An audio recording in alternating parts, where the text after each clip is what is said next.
আসসালামু আলাইকুম। আমি মোহাম্মদ সাহেব আলী, আইনজীবী একজন। তো আজকে আপনাদের সামনে আমি তুলে ধরবো যেটা যে বর্তমান পশ্চিমবঙ্গের বিজেপির একজন বিধায়ক নাম ওয়াসিম সরকার, তিনি মুসলিমদের পবিত্র গ্রন্থ আল কোরআনের ব্যাপারে একটা কুরুচিকর মন্তব্য করেছেন। তো এখনো পর্যন্ত অনেক মুসলিম লিডার তারা বিভিন্ন থানায় এফআইআর করেছে, তারপরেও কিন্তু তাকে গ্রেপ্তার করা হয়নি। তো কেন গ্রেপ্তার করা হয়নি এ বিষয়ে পশ্চিমবঙ্গ সরকার তিনি ভালো জানেন, কিন্তু ভারতীয় যে আইন, ভারতীয় ন্যায় সংহিতা আইন রয়েছে, তো সেই অনুযায়ী তার বিরুদ্ধে কি কি ব্যবস্থা নেওয়া যেতে পারে সে বিষয়ে আপনাদের সামনে আলোকপাত করব। তো প্রথমেই দেখি আমরা যে বিএনএস 299 অনুযায়ী বলা হচ্ছে যে ধর্মীয় অনুভূতিতে আঘাত ও অবমাননা, যদি কোনো ব্যক্তি উদ্দেশ্য প্রণোদিতভাবে কোনো সম্প্রদায়ের বিরুদ্ধে এই ধরনের মন্তব্য করে থাকে, তাহলে তার 3 বছরের জেল হেফাজত হতে পারে।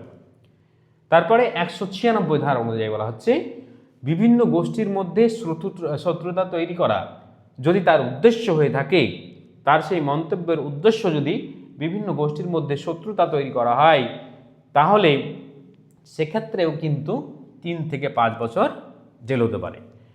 তারপরে 353 ধারা অনুযায়ী জনমানসে আতঙ্ক সৃষ্টি করা ও গুজব বা বিবৃতি, তার সেই মন্তব্য যদি আতঙ্ক তৈরি বা গুজব বা এ ধরনের কোনো হিংসামূলক কথা বলে থাকে, তাহলে বিএনএস 353 ধারা অনুযায়ী সেখানেই কিন্তু 3 থেকে 5 বছর জেল হেফাজত হতে পারে।